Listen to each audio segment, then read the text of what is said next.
technology, history, and America's godly heritage. We talk about anything that affects your faith, your family, or your freedom. So don't go anywhere, because Point of View starts right now.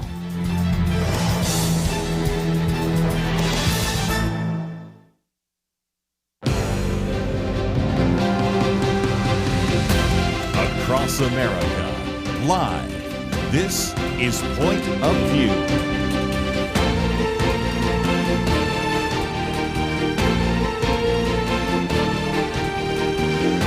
And now, Kerby Anderson.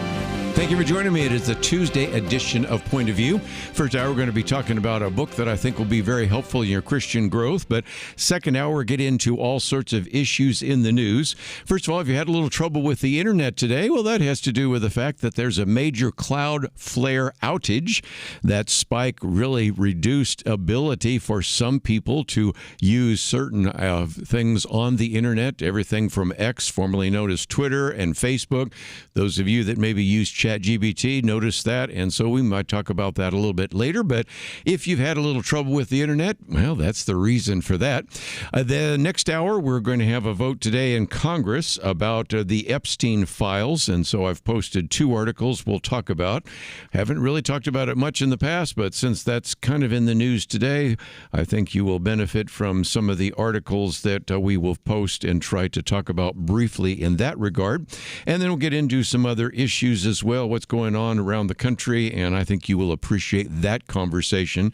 So again, those things are coming up in the second hour, but this first hour, we are privileged to have with us today Andrew Osenga. He is a songwriter. You may remember him from Caedmon's Call, a musician, a record producer, a leader of what is called Anchor Hymns. We'll get into that in just a minute, which is a multi-generational community of artists creating new sacred songs for the church. As I mentioned, of course, Caedmon's Call, probably the way a lot of us knew him, but also having worked with Andrew Peterson, Stephen Curtis Chapman, Jars of Clay, the list goes on and on. I might also point you to his podcast, The Pivot. I've enjoyed the interview that he did with Andrew Torrance, where science meets spiritual understanding, and so you might want to find that there as well. And of course, his book, which we'll be talking about, published by our good friends at Moody, How to Remember Forgotten Pathways to an Authentic Faith. So, Andrew, welcome to Point of View. Well, thanks so much for having me. Well, I think we start out by your story because, as you say early on, you're one of those individuals, and many of us can relate to it. You were always in church, and then you went into Christian music, and of course, that has given you a unique situation. Number one, to have seen all sorts of different churches and websites and worship experiences and the rest. You also may have one of the largest collections of hymnals I've learned from your book. Of nothing else. So, first of all, give us some of your background before we get into some of these really important issues that you want to bring us to. Yeah, this is true. Well, I grew up in a small town in central Illinois, and I was raised in a fundamentalist church, and I learned a lot about the Bible, which I'm really thankful for. The rules were very black and white in that church. And then when I was in high school, I got involved in Young Life, where I really kind of met the character of Jesus, the person of Jesus, learned a lot about the relationship, and you could be in a relationship with God. And that was really transformational for me. And through that, kind of really fell in love with music, and doors for me in music kind of opened up really quickly. And in late high school and early in college, started a music career. And so started traveling around and playing with a few different bands and artists and a lot of people that you just mentioned. And I dropped out of college, which I don't tell my kids to do, now that they're in college, right. But it did work for me. And so I sometimes wouldn't feel like, oh man, all my friends are in college. They're smarter than I am. So I would, try to read books that I felt like all my friends were reading in college. Turns out they weren't reading them, but I actually was, because I was trying to keep up. And I would always see these hymnals that were just hanging out in piles in the backs of churches because nobody was really using them anymore. They were all using screens now. I know all about that. And so I would just be like, hey, can I have one of these? And they were like, yeah, you can take them all, And so I just started collecting them. And over the years, I ended up with this kind of giant collection. And then I started getting curious and looking through them and realizing there was all sorts of amazing stuff in here that I kind of wished that we would talk about more. And yes. that's part of what led to this book. Yeah. Yes. Well, and stood the test of time. Let's give you credit where credit is due. The Roadwear, 300,000 miles on a 15-passenger van going to every state in the lower 48. That is certainly something that is worth mentioning there as well. But let me early on pick out some of the themes. First of all, I might just mention a book that has 38 chapters. We won't cover all of those, but one of the themes that runs through that is the idea of consumerism. And I'll take a beating on this rather than you because I'll hold up a book I wrote a while back on the economic issues, and I have a whole chapter on materialism and consumerism. And it does seem to me, I was looking at it primarily economically, but then I do transition to our consumerist mindset, that we have. That's what's called affluenza, which was a book that was very famous, and PBS did a lot about that. And this idea that we come to the church with sort of a consumer mindset. And sometimes, as you point out, even though you love the mega churches, sometimes the bigger the church, the more the brand, the more it's all about consumerism. And that's why the subtitle of your book is Forgotten Pathways to an Authentic Faith. Maybe we need to say some of the things we've implemented haven't worked out so well. And if we look back and learn from some of those people that came before us, maybe there's some lessons we can apply to how we should do church today. Is that fair? Yeah, I don't think there's anything wrong with a big church or screens or the light show at all. And I know a ton of people that work in those spaces and that go to those churches, and they're wonderful people doing amazing work. And so sometimes when I talk about this, people can think I'm dogging on that, and I am not. I have huge respect. But I also know that they have some real challenges when it comes to connecting with people and feeling cared for. When you go to church with 5,000 people, it can be really hard to know the pastor, to know the staff, to feel like you're a part of a community. And a lot of us, we go to church because we want to be known. We want to be a part of, of a family. And that is really often easier done in a smaller community. Yes, it is. And a lot of people, particularly younger people, are wanting to go to smaller churches these days, and they're actually looking for older traditions. They're looking for liturgies and hymns and older prayers because they're wanting something that doesn't feel commercial. It doesn't feel like it's sold to them. Something I think we feel like maybe we can trust those things because they don't feel like a product. And I think that's exactly what you're calling us back to recognize that we don't want to idolize the past and think that that was sometimes perfect because those so-called halcyon days had their own difficulties. But as we just mentioned a minute ago, and you've got a chapter there on hymnals, some of these great hymns of the faith, some of the great music that really has stood the test of time until recently when maybe baby boomers and Gen Xers and others started saying, well, maybe we don't need those hymns. Maybe we don't need the hymnals. We've maybe lost some things because some of the rich theology which is in there is communicated in those particular musical pieces. So we do need to take a break. When I come back, I want to continue our conversation today on this book, How to Remember Forgotten Pathways to an Authentic Faith.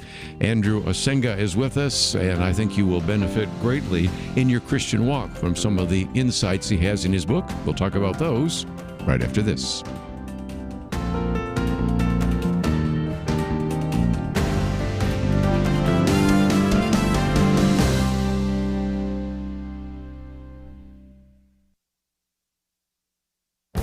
This is Viewpoints with Kerby Anderson. Columnist Cal Thomas wrote about the Hunger Games. He wasn't talking about the movies, but about the fact that 42 million people receive food aid from the Supplemental Nutritional Assistance Program known as SNAP. That figure represents 12% of our population. Many Americans learned about the SNAP program because of the government shutdown. The government could not fund the program because there weren't enough Senate Democrats to vote for cloture and thus break the filibuster.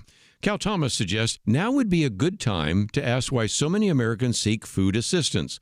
A starting point that would get political support, at least from Republicans, would be the elimination of mistakes, waste, and fraud in the SNAP program. According to the Secretary of Agriculture, a percentage of the SNAP funds go to what are called improper payments, which include a significant amount of fraud. Another important question is, why do many of the SNAP payments go to people who are able-bodied but not working? There are work and job training requirements for people receiving SNAP benefits.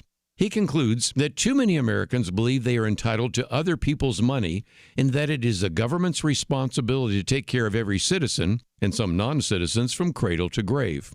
As I've said in previous commentaries, most Americans believe in a welfare system that provides a hand up to people in difficult situations so they can become self-sufficient. But they balk at merely providing a handout that keeps people dependent on government aid. We've also seen the value of local food banks and Christian ministries during the recent interruption in SNAP funding. Perhaps it is also time to let churches and other organizations provide food, care, and compassion. I'm Kerby Anderson, and that's my point of view. For a free copy of Kerby's booklet, A Biblical View on Socialism, go to viewpoints.info/socialism. That's viewpoints.info/socialism. You're listening to Point of View, your listener-supported source for truth. Privileged to have with us today Andrew Osenga as we talk about his new book, How to Remember Forgotten Pathways to an Authentic Faith. And Andrew, I thought we might just talk about the issue of time. It's one of your chapters, but even running throughout your book, it was interesting because it related to conversations we've had here in the past about the difference between low time preference and high time preference. Low time preference is the idea that I'm going to forego the present for the future. And there were people that literally were building cathedrals in the Middle Ages and during the Reformation and knew that they would never actually worship in that cathedral. There are people even at the turn of the last century that were building railroads or highways that they would never ride a train or a car on that. And that idea of time preference has given way to high time preference, where sometimes we're frustrated because the microwave takes too long, and there is a sense in which if we really want to come back to authentic faith and find some of those pathways, we need to understand that. And you have this wonderful quote from Rich Mullins: you who live in eternity, hear the prayers of those who live in time. So we are heaven bound. We are both citizens of heaven and earth, but we also live here in time. And it does seem to me that some of the ways in which believers in the past worshiped, in the ways in which they sang, in the various kinds of spiritual disciplines they did, helped us to understand that more. And we've lost that because, as you say in your book, I think we're still unaware of how much our culture affects us. Can you speak to that? Man, I love that you've been thinking about that. I started thinking about this because I realize that when I read the Psalms, they are often talking about the past, the present, and the future. They talk about what God did in the past. God split the seas, and He gave the Israelites, food in the desert, the manna in the desert. And they talk about how God is leading them to the promised land, and talk the future of heaven, as well as God is with us right now. And often in the Psalms, they're questioning God, where are you right now? And the answer is often, well, you were there in the past, and we believe you will be there in the future. But where are you, and even when you're questioning, where are you right now? And I was thinking about that in light of when I stand in church today. Often our songs today are almost always in the present tense. Yes. They're always about how God makes me feel right now. And there's nothing wrong with that. But if we only sing about that, it's very incomplete. It can be very fleeting. And it's really important to know where we have been and where we are going to understand where we are right now, especially when we have doubts and when we have questions. So that is really important. And I also love what you're talking about, the idea of sort of planting for the future that you won't see. I'm a hiker, and I hike every day. And I've been thinking about that more and more, that most of the trees that I'm that I spend my time with were planted by people who will never, ever see them. And so I started doing that in my own life and in my own yard, planting trees that I know are going to grow for the people who will live here the generation after me. And I was just thinking about that because the first house I ever had a peach tree there, and I know it was planted by an individual that planted the peach tree, but I was the one that got the peaches. And in some respects, that is the case. And of course, you jumped exactly where I was going to go next in terms of doubt. But let's just remember the title of your book is Remember.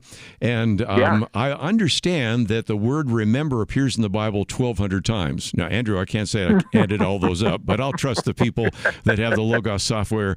But if the word remember shows up 1,200 times in the Bible, even 15 times just in the book of Deuteronomy, which is really one of the emphasis there, because don't forget, but remember, that's an answer to the question of doubt. And because we do apologetics on this program, do talk about doubt.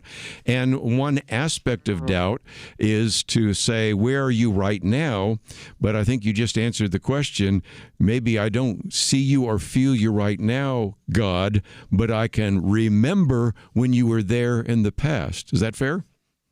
Absolutely. I mean, we all have moments like that, have had moments like that. We'll have them again. That is such a natural human place to be.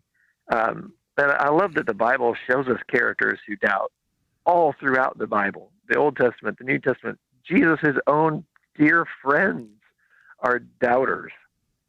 And it lets us know that when we have doubts, that doesn't mean that we can't be in relationship with God. Doesn't mean we can't still, be people who are in community with the church. It doesn't mean we're not still following Jesus. It just means, we got questions. We are human people who don't know how this all works, who have feelings and have questions. That's just a natural part of being human. And Jesus expects that. He knows that's part of the journey. And it's not shocking to him or scary to him. And what he asks is not that we, squash that down and ignore it and put on a brave face. He asks that we bring that doubt to him and be honest about it. Well said. Well, let me just, if we could, maybe focus on a couple of other chapters, joy and peace. And again, I think that there is an issue, Andrew, that in this fast-paced, frenetic cycle, and again, you hike every day, I walk twice a day, my wife walks me twice a day, just like walking a dog. But nevertheless, we do that so that in some respects we can slow down the pace. And there is so much, our cell phones certainly do that, just the busyness of our world does that. And I see that people are running, but there's very little joy, very little peace. And that was not what was intended for Christians, right? Oh, man. You're so right. And, I think our culture has confused joy and happiness. And that we chase happiness. We chase things we can, we talked about consumerism earlier. We chase these things that we can buy. And, particularly we chase these dopamine hits of, what we can see when we scroll on our phone and just the constant refresh of the scroll. And we forget that joy is a much deeper thing. We can be joyful even when we're sad. We can be joyful when we're hurting. Mm-hmm. And joy is a posture of the heart, and it's a matter of a confidence in who we are and whose we are, rather than sort of a fleeting emotion of our circumstances. And again, one of the things you begin every one of the chapters with a song or poem, something like that, is from Charles Wesley about love divine, all loves excelling, joy of heaven to earth come down. One of the things that we have been focusing on is, matter of fact, our next issue that is just coming out now for December of the Outlook magazine is on revival. And of course, one of those revivals came from George Whitefield, who went to school with John Wesley and Charles Wesley, and you start thinking about the connections both in England and in the United States, and you think about the importance of revival, the importance of faithfulness, which is another one of your chapters, and it does seem to me that that all comes together, and sometimes we can be reminded of that, sometimes when we go back to some of those great hymns written by those great hymnologists. Yeah. Well, and you know what's interesting is that when you look at their life stories, like those people all had such massive, massive impacts on church history, right? Like yes. Huge impacts. Their stories were pretty hard. Like they went through really, really hard things. Mm-hmm. And when we look at the stories of truly impactful people and truly joyful people, one of the most common threads you're going to see is suffering. Yeah. And that's something that I think part of the reason that we don't want to talk about real joy versus happiness, is because the pathway to real joy is most often through suffering. It's because we have to go through these hard things to know what true joy is. It's like we don't really appreciate the light until we've walked through the darkness, and that is the pathway of the gospel. We have been given life through death as a man of suffering, right? And that is how weirdly how we are given joy, and that is how these guys who were so impactful changed the world. Well, let's take a break. We have a lot more to cover. The book is How to Remember: Forgotten Pathways to an Authentic Faith. We'll continue our conversation right after this. Many years ago, they began saying that we live in the information age. Well, today there is so much information coming at us from every direction. The hardest thing is to discern which issues are really important and how can I make a positive impact without wasting my time trying to figure out accurate information. Let me give you a suggestion to help with that. Visit pointofview.net. Look at the tabs across the top. Find the one named Viewpoints. Kerby Anderson and others on our team are constantly watching for news to identify those issues that you really need to know about. They boil things down in a brief summary, and then you can decide if it's something on which you want to learn more and get involved. Again, when you go to pointofview.net, click on Viewpoints, you'll see exactly what I mean. You'll see the issues that we are covering right now. And when you like what you see, I honestly think you will, you can slide on over, enter your email, and get them automatically sent to your inbox each day. That's it. Take a minute now, be informed. Pointofview.net, click on Viewpoints. Point of View will continue after this.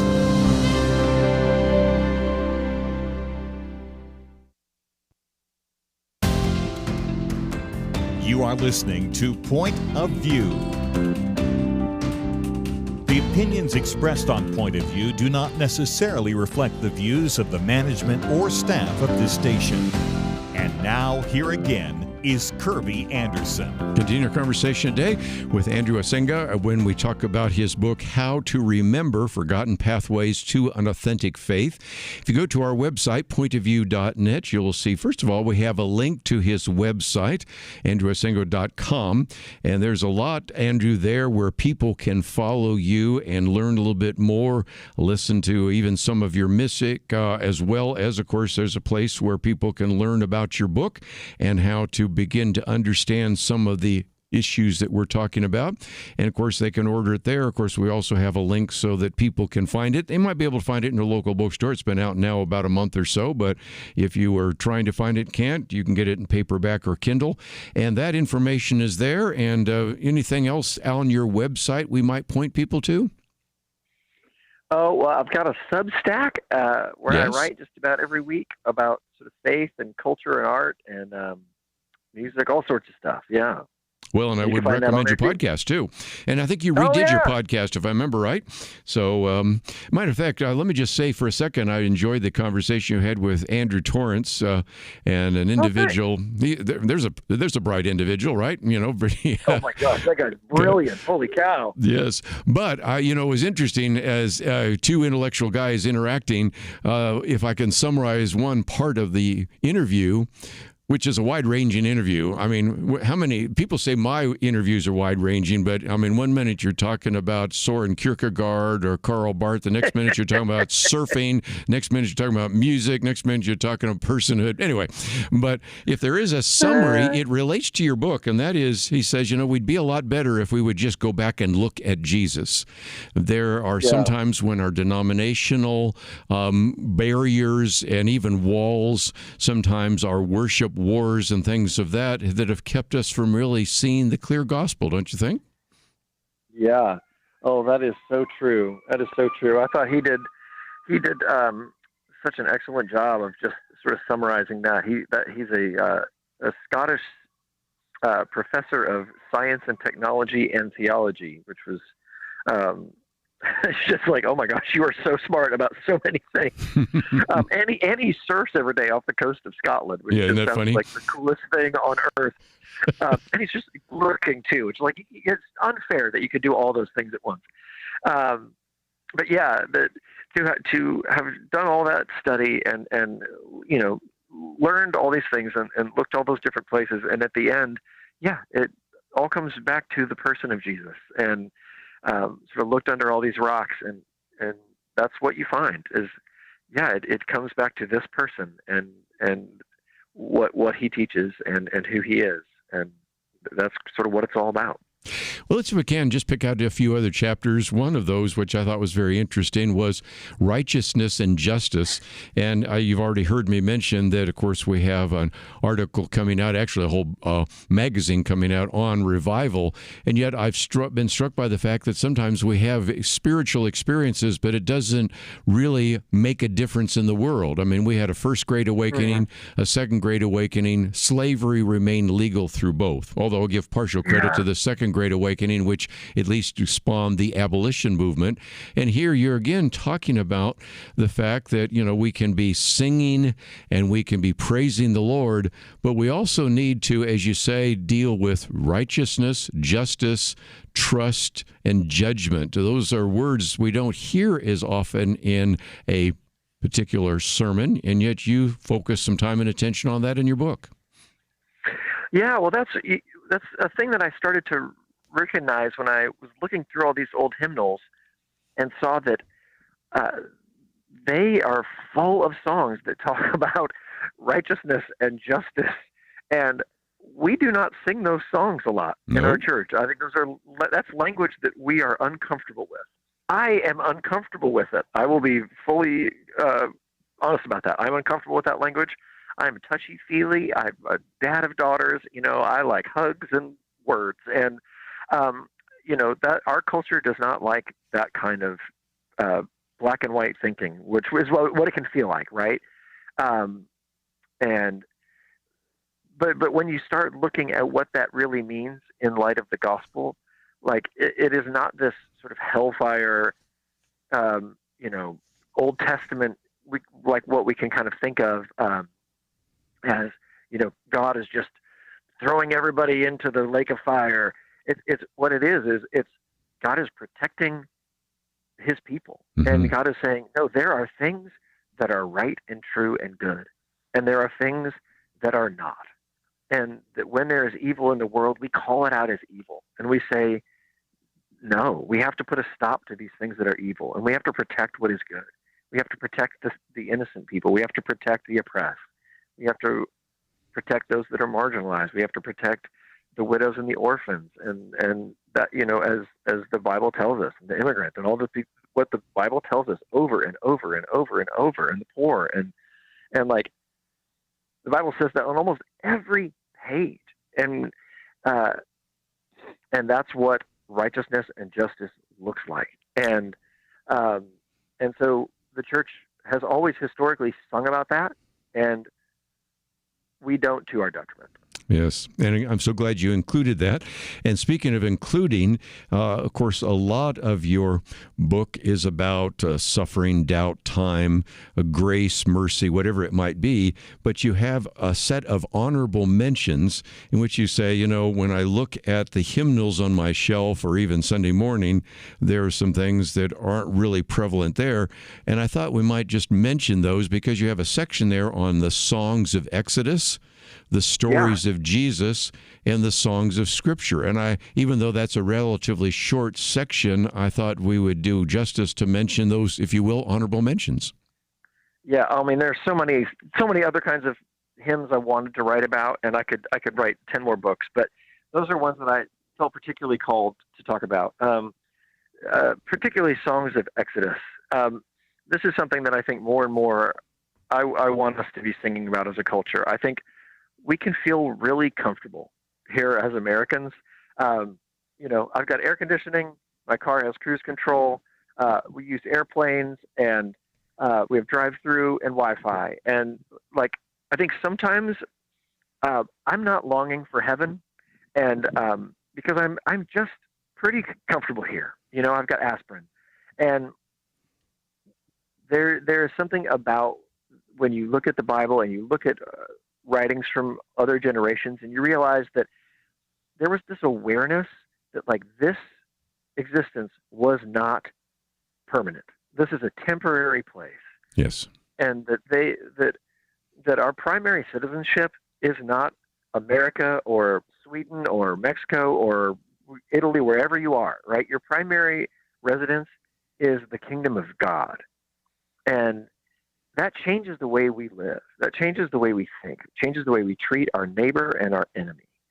And it is so helpful to know that we are people of Exodus. And I think that's part of why a third of the Bible is the story of the Exodus. Yes. Because that's what we are. We are people in Exodus. We are people who are on our way home, and we are not there yet. And again, you think about 2 Corinthians 4, where it talks about Paul says, we do not lose heart, because even though we're outwardly wasting away, inward we are being renewed day by day. And these so-called light and momentary troubles are achieving for us an eternal glory that far outweighs them all. And it does seem to me that you really have to be heavenly minded if you're going through the kinds of trials that especially Paul was going through. I mean, when I first read that as a young Christian, and I became a Christian in Berkeley, which isn't exactly the bastion of Christian doctrine or anything like that. I remember reading this and thinking, light and momentary troubles. I mean, there was some pretty difficult things I know people have gone through. And then I started thinking, well, yeah, but Paul was beaten and he was left for dead and he was shipwrecked, and most of the troubles that we have dealt with don't even compare to his. And yet he was saying that because I'm looking to heaven, I would realize that these, from a heavenly point of view, were light and momentary troubles indeed. And of course, this idea of great faith and even this eternal weight of glory, C.S. Lewis writes about it later, but those are some really important principles. But since we're coming to a break, I thought we'll leave the last section to talk about some of the issues that you've also learned: liturgies and prayers, confession, creeds and things of that nature, postures. And again, this is all part of this wonderful book, and it's published by Moody Publishers, How to Remember Forgotten Pathways to an Authentic Faith. Andrew Osenga is with us. You have information about him. We have a link to his website. You might want to get his Substack. You might want to listen to his podcast. You might want to get a copy of the book. All of that is available at the website pointofview.net. We'll come back and talk about, again, some of those forgotten pathways that will really bring you to authentic faith. That coming up right after this.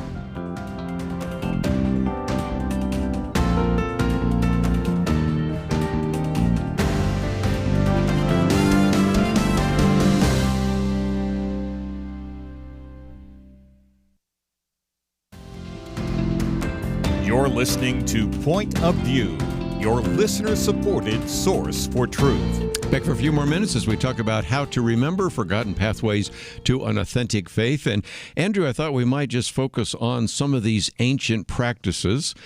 Some of them involve music and worship. Some of them involve spiritual disciplines. But it does seem to me that, as you said, these are the forgotten pathways. It's time to remember. So what would you recommend that we begin to focus on in this 21st century world that we find ourselves in? Oh, man. Well, that's a great question. Some of the things that have been really helpful for me are just simple things about slowing down, learning how to be quiet in our busy, loud world, learning how to take a walk without AirPods in, without your phone in your pocket, in your hand. Literally leaving your phone at home and walking for 5 minutes can feel insane, but it's really helpful. Having a meal without your phone nearby. And just talking to a friend. Those don't even sound like religious practices. They are totally sacred practices. They help you just focus on the presence of where you are and who you're with. That's a huge thing that allows you to be human. And we've kind of forgotten how to do that sometimes. We're so plugged into our digital lives. Mm-hmm. And then, there are obviously more sort of traditionally sacred practices, things like liturgical prayer, which I get into in the book. And there's all sorts of amazing things from things like the daily office, which are like older forms of prayer, like morning and evening prayer, that are these things that people have been doing for hundreds and hundreds of years, which was like praying written prayers, and which is something that I didn't know you could do. I thought that was, I just didn't know that you could pray written prayers just like you can play written music. I always thought that you had to make everything up on the spot, but you can follow along with a prayer like someone has written, a trail guide for you, and that's been a real gift. And you can do that morning and evenings. And these Book of Common Prayer, daily office things that people have written for hundreds of years, and that's been a real gift too. Well, and against maybe to the word rhythm, which is, of course, back to the issue of time. If you think about, especially the Old Testament, everything is around a rhythm. First of all, there's a 24 hours. What is that? Well, that's the circulation of the earth. And we have, of course, 4 seasons, and it's a year, 365 years. That's the circle of the earth around the sun. And with the exception of implementing also 6 days of work and a 7th day of rest, Sabbath, most of those rhythms tie you back into creation. And it does seem to me that when you have chapters that you have, for example, on quiet hours, even sacred spaces. Obviously, we always think of that in terms of a church building, but I have oftentimes, and I'm sure, Andrew, you've seen this as well, some of the most dynamic things that have ever happened are when you take God's Word into God's world, and oftentimes at a Christian camp or a retreat, or of course even when you're out hiking, sometimes putting those two aspects of God's general revelation with God's specific revelation, God can do a work in your heart. Oh man, I mean I do that almost every day, just out in the woods, and it's just a little state park near my house, and it's a huge gift. It's a huge it's been a change and a blessing to start my days that way.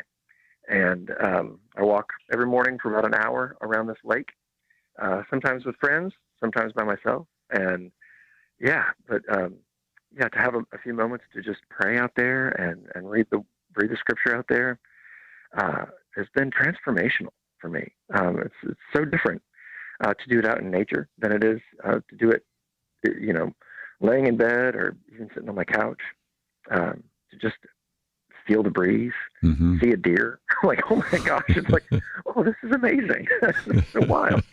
I might just mention your last chapter is trees, and you end with happy trails, which I love as well. But let's talk about how people can use this book. You and I could talk for another hour, but you've got other things I'm sure to do. But the bottom line is that I think the way you've written this is, again, is sort of almost an autobiography, but it's a way in which individuals can go through this. But I also, the more I went through this, thought it could be something that we could put in the hands of a small group leader, or something that could be available for a Bible fellowship where a group could go through that together. 38 chapters, you could have it 38 weeks, or you could do maybe a section, because you break some of them into sections. So maybe you'd have people read maybe the first 4 chapters and then the next 7 and something like that. But there's a way in which you could not only go through this individually, but even go through it collectively, don't you think? Well, thanks for that. I like that idea. Well, I intentionally wrote it into smaller chapters because that's the way my brain works. I like that idea of kind of smaller chunks. And, I tend to not process information well when it's given to me very informationally. I like when friends tell me stories and invite me into their stories. I receive information a lot better that way, and so I wanted to share these stories, even if there is a lot of information. Tell it to me like as a story. Why is this information important to you? How did you learn it? And so that's how I wanted to tell these stories, and how did I discover these old practices? Why are they important? How have they changed my life? And so, I think if groups want to study along with this, and I know a lot of groups are starting to do that, and that's been just a gift to me to see, they should be able to really easily jump in and find their own stories in the stories that I share. They're not really about me. It's just a way to kind of get into these stories. And the truth is, these are all kind of the tip of the iceberg of all these topics. If you get into this and you want to study more on any of these topics, you can go deeper on all of them. They're sort of meant to serve as introductions into these ideas, and really discussion. A way to start a discussion. So particularly if you've got a group of people, and if you want to start talking about these ideas, I think this book would be a great way to start a small group discussion on any of these topics, for sure.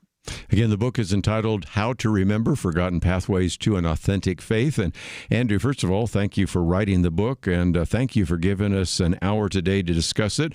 We have a link to your social media, we have a link to your website, and we have information about the book. In case people can't find it in the local bookstore, they can order it there. So thank you for joining us today here on Point of View. Oh, man, such a treat. What an honor. Thank you for actually reading the book. That's so kind of you. And this was such a joy. Well, you can see that I do my homework, and I hope that was a blessing to you as well.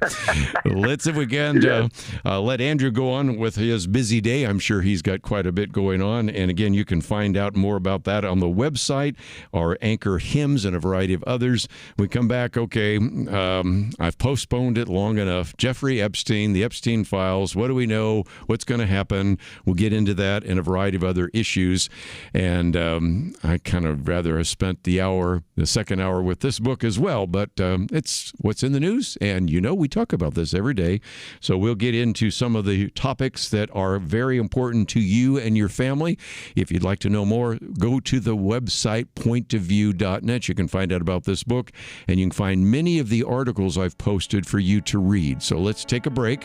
When we come back, we'll dig in and see what we can learn. All that coming up right after this.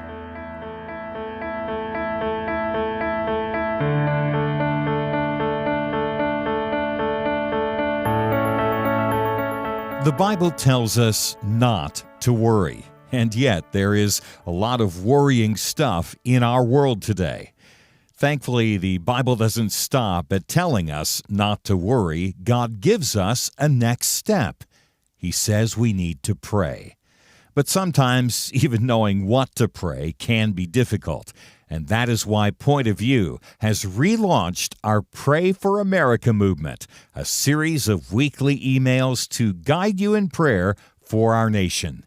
Each week, you'll receive a brief update about a current issue affecting Americans, along with a written prayer that you can easily share with others. We'll also include a short free resource for you in each email so you can learn more about the issue at hand.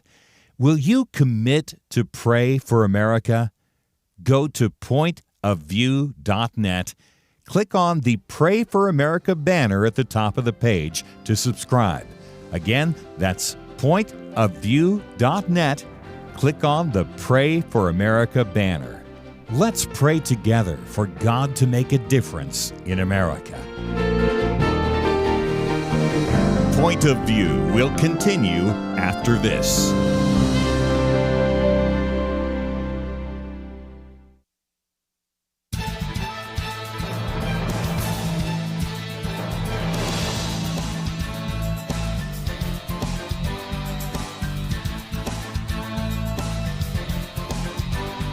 Hi, this is Kerby Anderson. Each day we take on the tough issues and provide a biblical perspective to them. The topics we cover are wide-ranging: apologetics, theology, prophecy, creation and evolution, intelligent design, marriage, family, child-rearing, the millennial generation, trends in society, politics, economics, business, religious liberty, the Constitution, public policy, foreign policy, military policy, tensions in the Middle East, abortion, homosexuality, pornography, sexual ethics, media, technology, history, and America's godly heritage.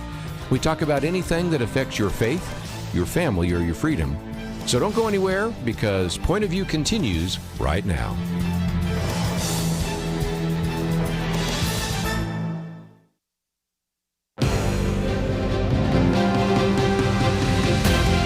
Across America, live.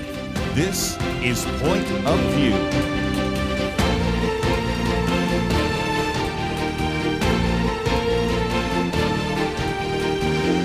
And now, Kerby Anderson. Second hour today, let's see if we can talk about Jeffrey Epstein, the Epstein files, and I'm going to open up the phones to give you a chance to join the conversation. Really something we haven't talked about very much, in part because you don't know what you don't know, and we may find out very quickly. But let's, if we can, recognize that right now the House is prepared to take up what is called the Epstein Files Transparency Act. I just checked in, and at the moment they're voting on a resolution which is split. All the Republicans for it, all Democrats against it. Obviously, there's an attempt to try to modify some of this. But eventually, there will be a vote today in the House of Representatives, most likely, for the Epstein files. Now, the vote comes from what's called a discharge petition. I'm going to teach you just a little bit about how a bill becomes law, or how a bill makes its way to the floor. You can actually bypass members of Congress or even committees by having what's called a discharge petition. That was led on the Republican side by Thomas Massie, Republican from Kentucky, and on the Democratic side by Ro Khanna, who's a Democrat from California. So you had Republican, Democrat. It advanced after it received the 218th vote needed to force a floor vote. Speaker Mike Johnson moved the vote up on the schedule, and so today a vote in the House on what's called the Epstein Files Transparency Act. Now, Mike Johnson, who is the Speaker of the House, said that they would vote on the bill, but also expressed his hope that the Senate would amend it. And, of course, some of that gets into some of the resolutions taking place right now, the votes there. But all this comes after the president seemingly reversed his stance in support of releasing the files. So if it does pass the House, and I have every reason to believe that it will, given the number of people that signed the discharge petition, then it goes to the Senate, but it could face some hurdles there as well. So let's, if we can, maybe get into a few of the articles I've posted for you.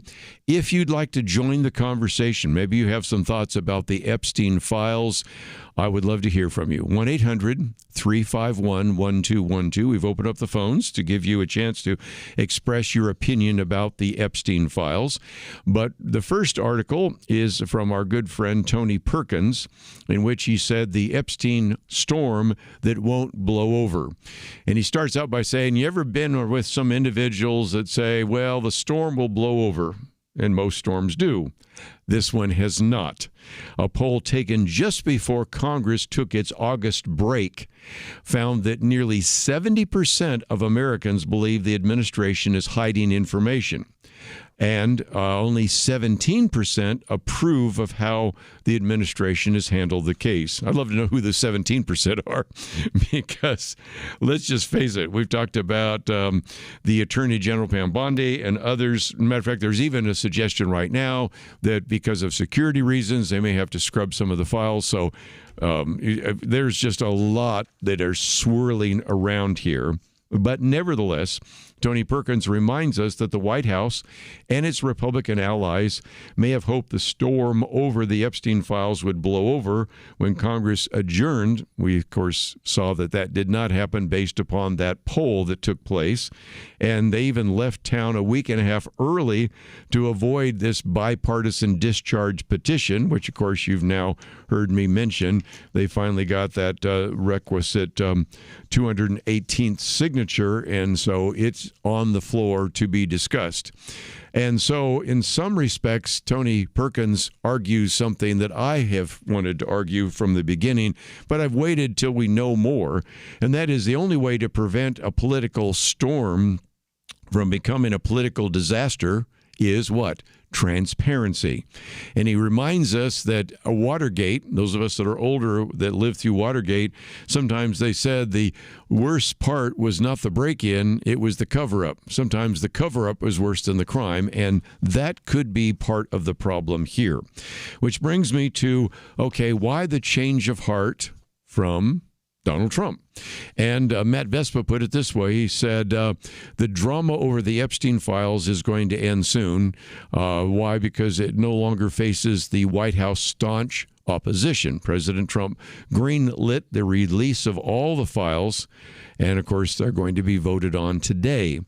If I can quote a little bit from the various statements the president has made in Truth Social, he said, for his ad, as I said on Friday night aboard Air Force One to the fake news media, Trump always got to get a dig in. House Republicans should vote to release the Epstein files because we have nothing to hide, and it's time to move on from this Democratic hoax perpetrated by radical left lunatics in order to deflect from the great success of the Republican Party, including our recent victory on the Democratic shutdown. He says the Department of Justice has already turned over tens of thousands of pages to the public on Epstein and are looking at various Democratic operatives and their relationship to Epstein. And some of the ones he mentions are Bill Clinton, Larry Summers, and others. And the House Oversight Committee can have whatever they are legally entitled to. I don't care. All I care about is that Republicans get back on point, which is the economy, and then this issue of affordability, which he says we're winning big. Okay, we'll get to that a little bit later. Our victory on reducing inflation from the highest level in history to practically nothing, bringing down prices to the American people, delivering the historic tax cuts, gaining trillions of dollars in investment into America, and rebuilding our military, securing our border, and goes on, and you know the list, and I don't need to go through any more. Now, Matt Vespa, I thought was interesting, said Trump did himself no favors by calling the whole story a hoax. A Russian collusion, he says, was a hoax. This is not, sir. Was it also true that not every document in this plethora of documents about the late disgraced New York financier and convicted pedophile is legitimate? The Democrats' latest attempt to pivot to the story following their defeat in the shutdown fight exposed the sham. One tweet had to be deleted after being exposed as demonstrably false. No, Trump did not spend Thanksgiving with Epstein in 2017. And of course, that, if we're guessing, is part of the concern.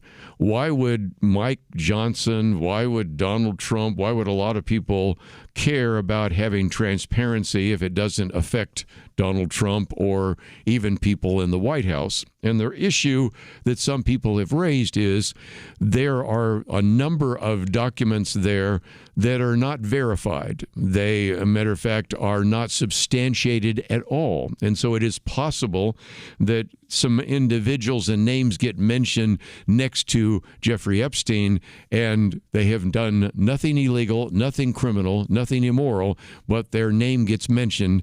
And of course, as I've oftentimes said, there have been people who have been subject to the court of public opinion when they were not guilty, and then later say, where do I go get my reputation packed?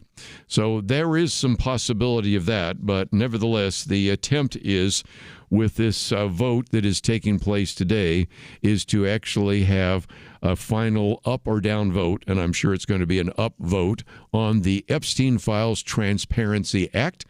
And so now you know as much as anybody can know before the other documents are released. If you'd like to join the conversation, 1-800-351-1212. Otherwise, we'll move on to some other topics because there's a lot more going on. We'll talk about that right after this.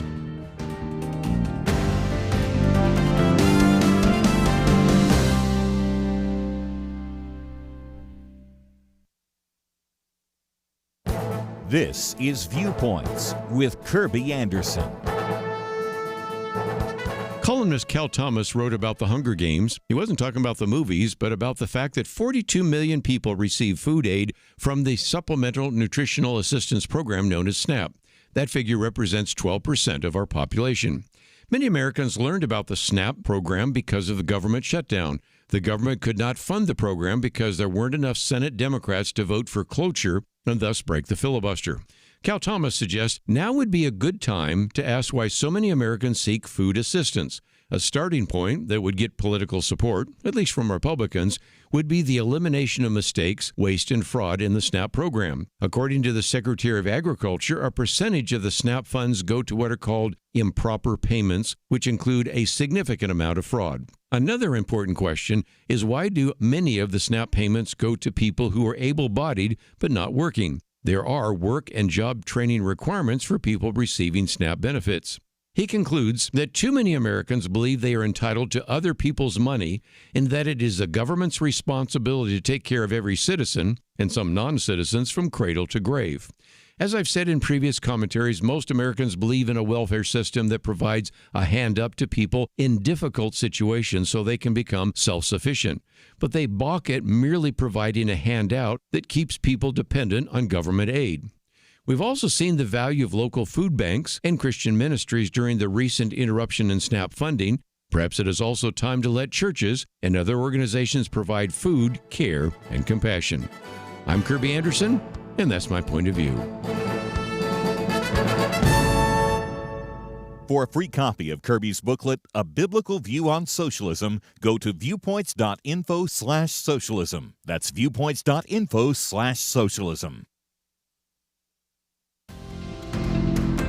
You're listening to Point of View, your listener-supported source for truth. Okay, let's move on to another topic, and it's one that probably generates more questions than anything else.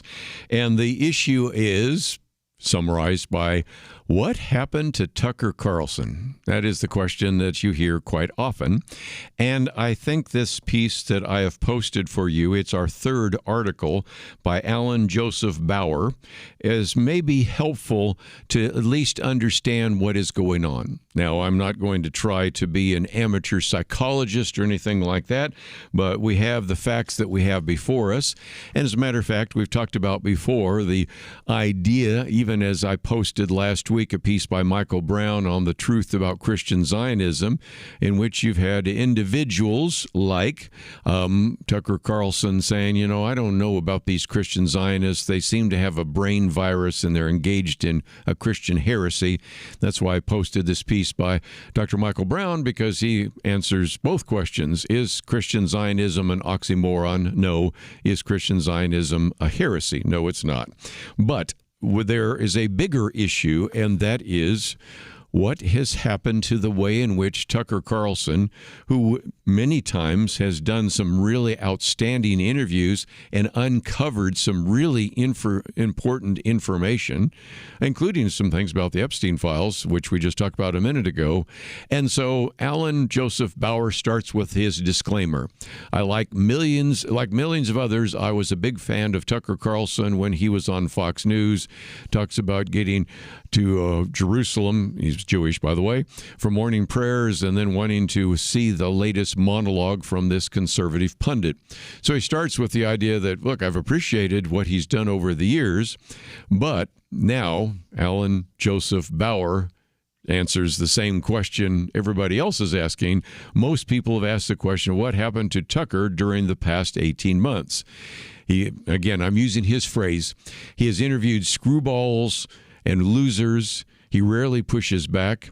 His harsh treatment of Ted Cruz, an Israeli supporter, versus his non-existent cross-examination of Nick Fuentes and most of his other questionable guests has left people scratching their heads. So, he says the answer to a question might be found in the back and forth between Tucker Carlson and Megyn Kelly, both of whom, if you might remember, used to be on Fox. And now, again, she asked the former Fox star why he did not ask Nick Fuentes about his mean comments about J.D. Vance's wife.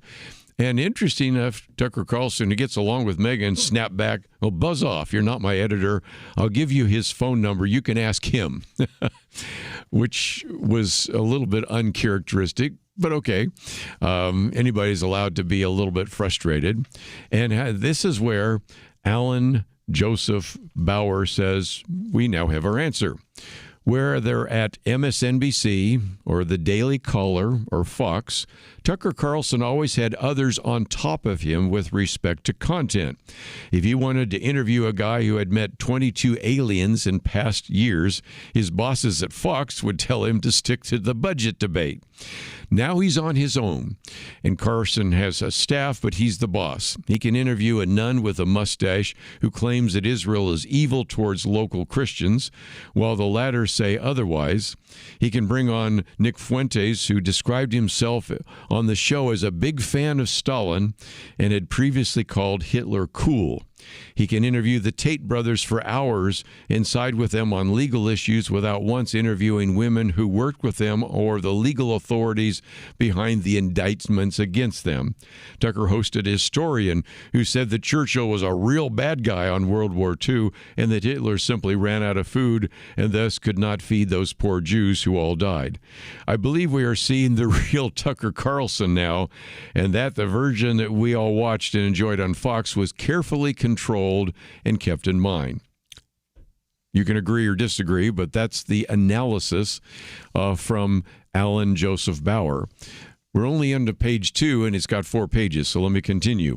Even in light of the recent kooky shows, I was somewhat shocked, he said, to see a short clip of Tucker Carlson lamenting the injuries caused by Israel's famous beeper attack. He spoke of serious injuries and seemed truly saddened by the successful Mossad action. More recently, he came out against Lutheran pastor Dietrich Bonhoeffer, who was accused of being involved in the plot to assassinate Adolf Hitler. He claimed that the act of trying to kill the Fuhrer was anti-Christian. Bonhoeffer, as you know, was arrested, imprisoned, and hanged 1 month before the end of war in Europe. Eric Metaxas, call your office, because, of course, he's written about Dietrich Bonhoeffer. So, again, this particular article by Alan Joseph Bauer says that Tucker Carlson uses his treatment of all killing as evil to chide the IDF, that'd be the Israeli Defense Forces, and Jews, such as Ben Shapiro and Mark Levin. He claims that IDF leaders and Jews feel some sort of moral superiority, and that gives them the right to kill others, something he claims is repulsive. He's accused Israel of murdering Gaza youths and has stated that he wants no part of a relationship with kills so many people. Again, he points out the fact, that is, Alan Bauer points out the fact that even in the Torah, thou shalt not kill, is nuanced because really it's better translated, thou shalt not murder. And the Talmud even teaches if someone is trying to kill you, get up and kill him first. But he says nobody other than Carlson, of whom I'm aware in the West, attacked the beeper operation against Hezbollah because they understood that Hezbollah is an international terrorist organization with lots of American blood on its hands. And then he goes through and talks about some of the other aspects of that, but I'll just keep moving down to the next part of this page, because he says the apparent reason why Tucker Carlson simply condemns all killing without any distinction between good and bad guys is that he ultimately wants to attack his political enemies, who are Israel and its supporters. If he took a standard Christian line that Israel is fighting for its existence and thus permitted to kill terrorists, even if there's collateral damage, he would not engage in the anti-Israel and anti-Semitic attacks that he has undertaken over the last 18 months. Only Tucker Carlson could complain about Hezbollah members losing certain anatomical features. Most normal people remember the 241 Marines and CI station chief that Hezbollah murdered, and was elated that many of the group's members lost eyes, fingers, and, of course, died during these events. But nevertheless, Carlson, he says, does not want to give Israel any compliments, so he ignores the thousands of legitimate targets and focuses on the 2 children who were apparently killed when the beepers exploded. Did he feel the same way when mostly Israeli civilians were raped, tortured, and murdered and burned on October 7th, 2023? And so again, he gives you a thought experiment, but we'll leave that to simply come to the last part. If Tucker Carlson had 10 followers on X, he could be written off as one more crackpot, but he has millions of followers on his X channel, and that his mainstreaming of a Nazi lover and many baseless claims against Israel and its American supporters will have an impact on some percentage of his followers. And so again, this piece by Alan Joseph Bauer, Jewish, looks at the Israeli issue, but if you broaden it, perhaps what he has stumbled on is the fact that when he worked for MSNBC, when he worked for the Daily Caller, and actually was one of the people that helped get it started, if you're not familiar with that, and when he worked for Fox, he at least had some people trying to rein him in, and now he's willing to do some pretty outrageous kinds of interviews, which of course attract viewers and eyeballs, and that certainly makes you successful. But I think it illustrates again that maybe what we're seeing is an individual who had some of those views before, but they weren't necessarily being put out in the mainstream because the mainstream venues that he was in prohibited him from actually producing some of those. Now that he has free reign, we can learn a little bit more about what he thinks, what he believes, and certainly where he's headed in the future. There are some people I'd love to interview about Tucker Carlson that know him better, never met him before, and I certainly have seen some very interesting interviews with such people as, of course, Ben Shapiro and Mark Levin, as well as even some recent commentary that's come out from Dinesh D'Souza. So there's more to find, but if nothing else, this third article maybe helps answer a question that I get quite often, and that is, what is going on with the Tucker Carlson network? And I think Alan Joseph Bauer has given you at least a little bit of a glimmer into what's going on behind the scenes. Let's take a break, though. I want to get into some other very important topics. And again, you can find some of these articles that we have mentioned, including the book, of course, that we've talked about in the first hour with Andrew Osenga, How to Remember. So let's take a break. You might want to visit the website. We'll come back with more right after these important messages.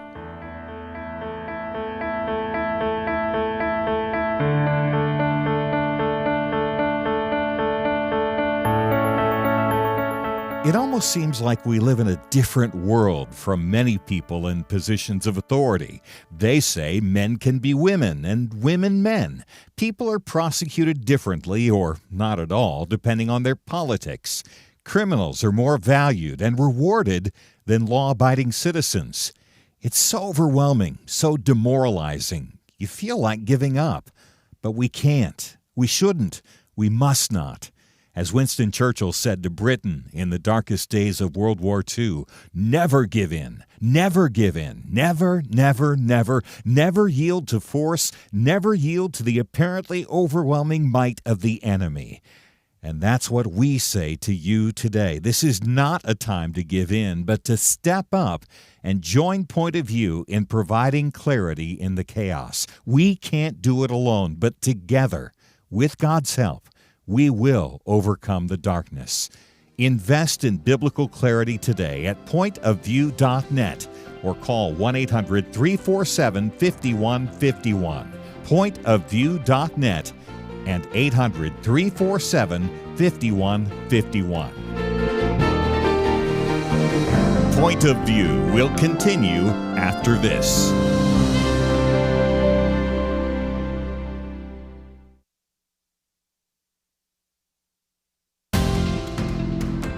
You are listening to Point of View. The opinions expressed on Point of View do not necessarily reflect the views of the management or staff of this station. And now, here again is Kerby Anderson. Thank you for joining me, and I might just mention as a program note that tomorrow we're going to spend some time, first of all, talking with David Bowden about the spoken gospel, and I think that'll be helpful in terms of Bible reading and Bible study and discipleship.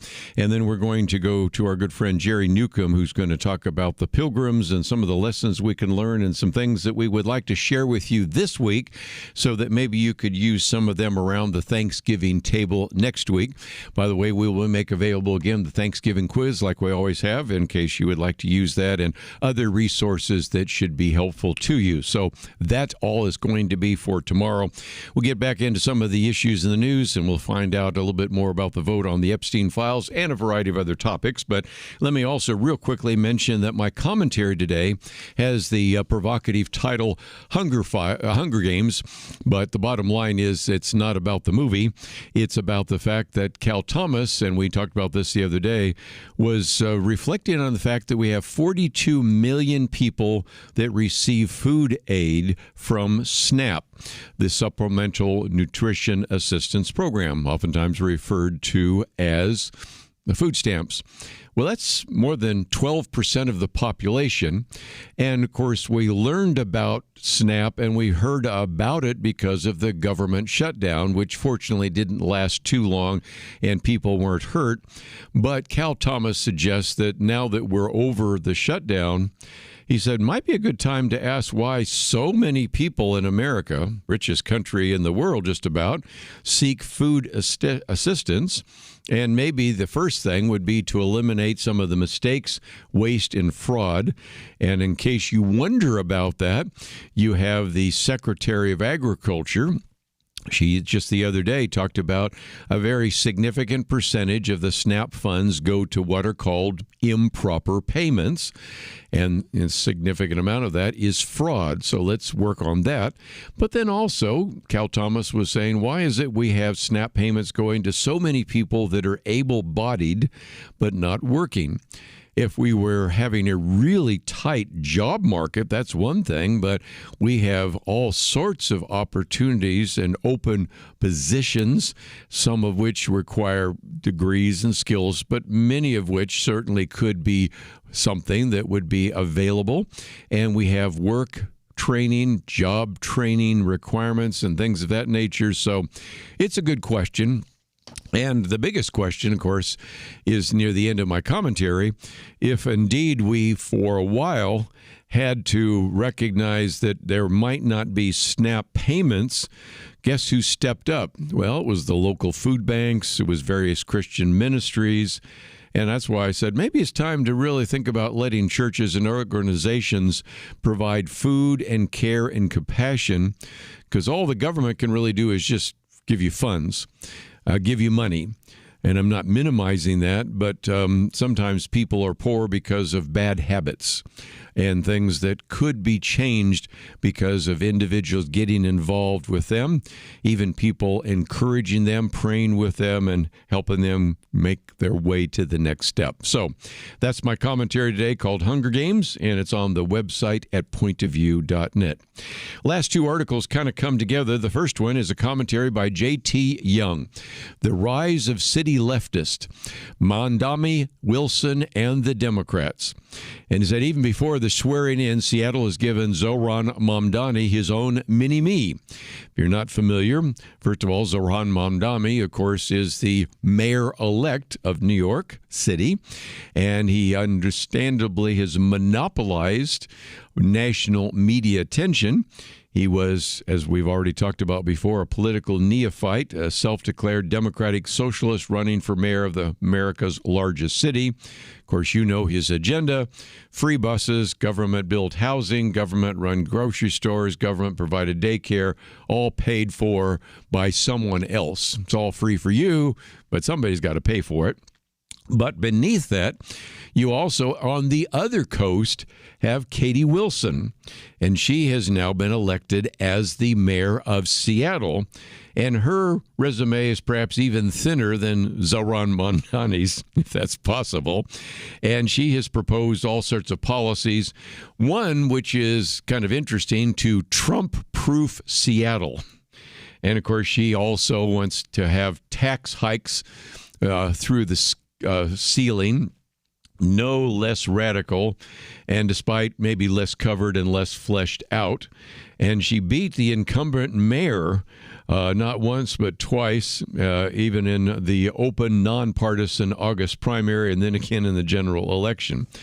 So what is it with all of these, in these significant cities, Democratic socialists being elected? And so this is where J.T. Young kind of gives us some perspective, and I'll just break it down real quickly because we're going to get to a break in just a minute. He says, first, the Democratic Party is dominated by city votes. He says, look at blue states, and you will see that they are dominated by even bluer cities. New York City's 8 million voters make up 44% of New York State's voters. So as New York City goes the state. And again, Kamala Harris won New York City by almost 1 million votes, equaling roughly her entire margin in the state as well. And so if you look at that, he breaks it down in this way. In 2024, Democrats won only 18 states. And these are the obvious blue states. To Republicans, 32. But interestingly enough, Democrats won another 6 states by less than 7 percentage points. In other words, a 3.5 percentage point swing, meaning Democrats would have won only a dozen states. So of the 18, you can recognize that 6 of them were pretty close anyway, and the only way, though, they won was by the city votes, because if you were to take the city out of those states, interestingly enough, by the way, if you wonder which ones they are, Maine, New Hampshire, New Jersey, Virginia, New Mexico, and Minnesota, that would have swung the other way. So you realize how dependent Democrats are on not just blue states, but blue cities, darker blue cities within blue states. Okay, second, this is pretty obvious, the Democratic Party has moved rapidly to the left. Just 30 years ago, only 25% of Democrats identified as liberals. In 2023, it was 54%, the highest since Gallup actually began sampling. And from looking at today's leaders, especially Mamdani and Wilson, can anyone doubt that Democrats as a whole have moved even further left in the last 2 years? Next time we get the polls and those surveys, I suspect it will be more than 54%. Within the Democrats' leftward trend runs an even further left undercurrent. In 2016, Vermont Independent Senator Bernie Sanders made waves by running in the Democratic presidential primaries and not running away from the Democratic Socialist label. He gave Hillary Clinton a tough contest, and if really they hadn't played with some of the numbers and changed some of the policies, he would have been the standard bearer rather than Hillary Clinton. He doesn't say that, but it's pretty obvious as well. And he says, the Democratic Party really cannot walk away from its urban base, which is leading it. And while you have Mondami and Wilson may be upstarts within the party, they're hardly the end of a trend that is only beginning. And so, again, he's the author of this book, Unprecedented Assault: How Big Government Unleashed America's Socialist Left. It's not a book that I have. As you might imagine, it's a book that I'm getting very soon. And as we've talked about, we really feel the need to educate people about this issue of socialism. In the past, I've produced a booklet on capitalism and socialism, which was primarily answering some of the criticism socialists had about capitalism. A more recent book was on socialism, in which we dealt with some of the problems with socialism. And I'm holding up something we haven't even mailed yet, so just be looking for it in your mailbox. But it's entitled The Road to Serfdom. And the reason I wanted to do that is because one of the best books on this issue of what is wrong with socialism, also a very good book on what's wrong with the deep state, was a book written by Friedrich Hayek, an economist, individual that is fairly well known within economic circles. But as I've jokingly said, you say the name Friedrich Hayek, and some might think, well, maybe he's the father of Selma Hayek. I really don't know who he is. And if you've never taken the time to read the book, The Road to Serfdom, as I oftentimes say, these little booklets are kind of like the Cliff Notes version. So I give you a brief summary, which goes on for, again, this is a short little booklet, but still 20 pages of great material helping you understand why we should be concerned about socialism and why we should be concerned about the two mayors that are going to be serving in New York and Seattle. By the way, more to come. So we continue talking about that here on Point of View. When we come back, we'll talk about the two competing visions for America right after this.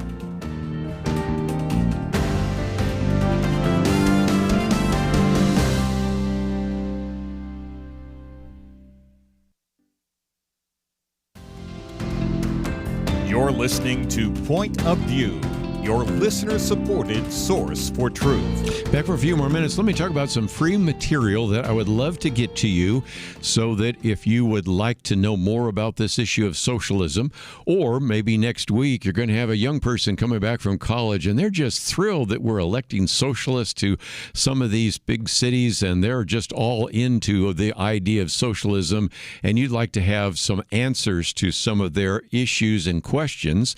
Here's a couple of things that I might point you to. Yesterday, of course, we talked about this booklet that we have available. And so if you go back to, first of all, you can go to the website, pointofview.net, scroll to the bottom, and type in the word socialism. And then scroll about halfway down. You will see that on March 12th, we posted my booklet on a biblical view on capitalism and socialism. You click on the button, and you can actually download that booklet free of charge. It's a PDF already right there. A biblical view on capitalism and socialism, which we made available on March 12th. Scroll down just a little bit longer, and you'll see on March 12th also we provided a biblical view on socialism. So both of those booklets are on the website, and all you have to do is just go to the bottom of the website, which has the search engine. And when you go down there, just type in the word socialism, and it should take you there. And then if you're on your computer, it will download those PDFs there. There's another resource, and that is we talked about the article by Gary Bauer, Jesus Wasn't a Socialist, and that you can find there as well, which we've made available. So you can find his very good piece on Jesus Wasn't a Socialist, or you can simply go to where it was first published with the Jim Dobson organization that had that there as well. And you can either find it out by doing a Google search, or you can certainly find it on our website, pointofview.net. 3 very good resources. If you say, well, I'd like to get that other one that you were talking about with the Road to Serfdom, well, the quickest way to get that is to maybe become one of our Truth Team members. That's one of the many advantages of you joining with us for as little as $1 a day, $30 a month or more. You receive those booklets, and that hasn't even been mailed out yet, so that would be one that you'd be receiving, along with all the others that we've been mailing out recently on One Nation Under God and political violence and the various Bill of Rights, all sorts of resources. So those are resources on the website, and there are other resources that will be coming to you if you want to join with us, and I hope you might consider clicking on that button that talks about 250 years restoring America's godly heritage. Join now, because as you join with us, you enable us to continue bringing these programs to you, and we can put as many of these resources in your hands. But, when we talk about the rise of these big city leftists, I thought it would be helpful to end with a piece by Emily Seidel. Emily Seidel is the president and CEO of Americans for Prosperity, and she wrote this piece, which was entitled "Two Competing Visions for America. Which one will you choose?" I think I know where most of the listeners will choose, but she's got some great illustrations. She says, in his victory speech on November 4th, New York City Mayor-elect Zohran Mamdani declared, "We will prove that there is no problem too large for government to solve." The crowd went wild, she points out, but history has already proven that his claim doesn't hold up. She says, when government power grows too large and unchecked, good intentions give way to inefficiency, corruption, and even oppression. Sounds kind of like a road to serfdom, doesn't it? She says, just look at our own hemisphere. Nations like Cuba and Venezuela made the exact same promise to their people.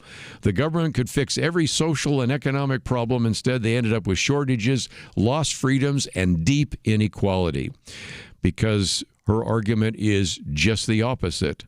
Free people can be empowered by unlimited opportunity.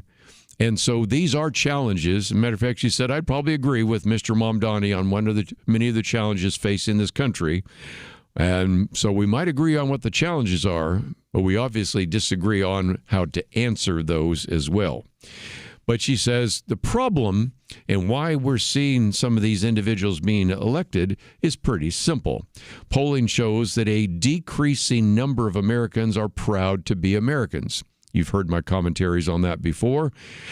The highs were in the 20-plus years ago, and there was a time when, interestingly enough, we were at one point 91% were extremely or very proud to be American. Now that, interestingly enough, is at like 58%. We're at a key inflection point, she says, in the nation's history as we approach our 250th anniversary, which is why we're talking about that so often here on Point of View, because we want to have foundational conversations about who we are, what it means to be American, and what we want our country to look like in the future. She reminds us that our founders wove a deep belief in free people and a deep skepticism of unlimited government into our founding documents. The United States, she points out, is undeniably the beacon of hope for the world because it's founded on the value of the individual and the ideals articulated in the Declaration of Independence. We believe every person should have an equal opportunity to pursue their dreams and determine their destiny. She says for free people, there is truly no problem too big or care too small. Free people don't wait on the government middleman to solve their problems or define what is possible. But she also goes on to say that the framers never intended for an all-powerful government to solve every problem that arose in society. Quite the opposite. It was the checks on government that preserved and protected the freedom of the people that made our nation exceptional. She goes on to point out that Mamdani's election to lead New York City provides an interesting contrast with the city's revolutionary past. Remember that New York City served as the nation's first capital. George Washington was not inaugurated in Washington, D.C. He was inaugurated in New York City. And she goes on to say, those who embrace Zohran Mamdani's vision for a top-down government control are willing to sacrifice these individual liberties to live at the mercy of the government. In such a world, she says, you can only hope that those in charge truly do have their health, safety, and best interest at heart. Or we can embrace a vision of a bottom-up empowerment that restores our founding principles. This is a vision where free people solve problems, government plays its proper role, and prosperity is unlimited for everyone. She concludes by saying, I know which one I'll be fighting for. So it's a very encouraging one, reminding us again that we need to choose. And then on this 250th anniversary, we've got to be real serious about which path we're going to choose. And this is why I think it's all the more important for you to listen to Point of View every day, to support Point of View with your prayers and financial gifts, and for you to support the radio station that makes this possible, because we need to be a beacon of news, information, and perspective so that individuals are unaware sometimes of the dangers and are being made aware of the dangers and being pointed to a better path. Certainly one that we need to be talking about every single day, and we will be doing that right here on Point of View. Well, tomorrow we'll talk about everything from Bible reading to the pilgrims. I think you will really enjoy the conversation. If you would like to know a little bit more about some of the articles I've been quoting from, they're on our website at pointofview.net. If you'd like to know about the book by Andrew Osenga that we talked about last hour, How to Remember, it's all there as well at pointofview.net. As always, I want to thank my engineer, Megan, for their help engineering the program. Steve, thank you for producing the program. We look forward to seeing you tomorrow right here on Point of View.